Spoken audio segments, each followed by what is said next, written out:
चिंटू, तुम कहाँ जा रहे हो? प्लीज मुझे बताओगे? मैं भी तुम्हारे साथ चलूं? हाँ हाँ रूबी, तुम भी मेरे साथ चलो। मैं जंगल की तरफ जा रहा हूँ। वहाँ पर बहुत सारे शेर हैं और हिरनियाँ हैं और भी बहुत सारे जानवर हैं। तुम चलोगी मेरे साथ?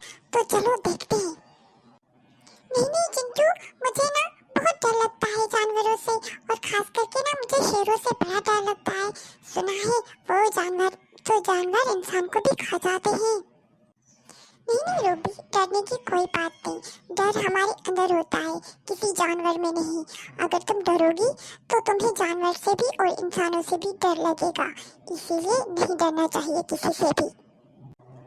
चिंटू, मुझे ना हर किसी से डर लगता है, क्योंकि लोग ना हमारा मजाक भी उड़ाते हैं, अगर गरीब हो फिर भी और अगर अमीर हो फिर भी।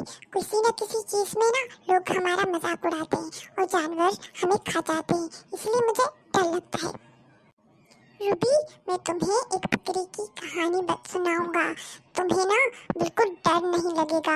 और उस बकरी ने अपनी जान इतनी चालाकी से छुड़वाई, जो उसके अंदर में डर था ना, वो भी उसने खत्म कर दिया।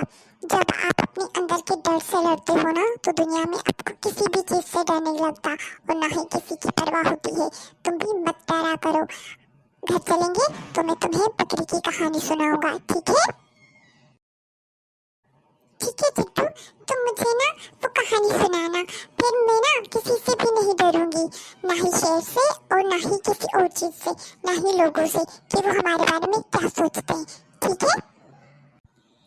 जी हाँ दोस्तों, आपको भी किसी से डरना नहीं चाहिए, ना ही शेर से और ना ही किसी और जानवर से, इंसानों से भी नहीं। क्योंकि गरीब अमीर ये सब कुछ एक ही है, क्योंकि इंसान को देने वाला तो अल्लाह पाक होता है। हमें क्यों डरना चाहिए, ठीक है? तो मिलते हैं मेरी नेक्स्ट कहानी में। मैं आपको बकरी और शेर की एक ऐसी दास्तान सुनाऊंगा जो आप हैरान रह जाएंगे। डर हमारे अंदर होता है और इसे हमें हमेशा के लिए निकालना चाहिए, ठीक है? अगर कहानी अच्छी लगे तो सब्सक्राइब मेरे चैनल को करें और कमेंट कीजिए, शेयर कीजिए, लाइक कीजिए। मिलते हैं मेरी ऐसे ही बहुत अच्छी अच्छी कहानियों के साथ। तब तक के लिए अल्लाह हाफिज।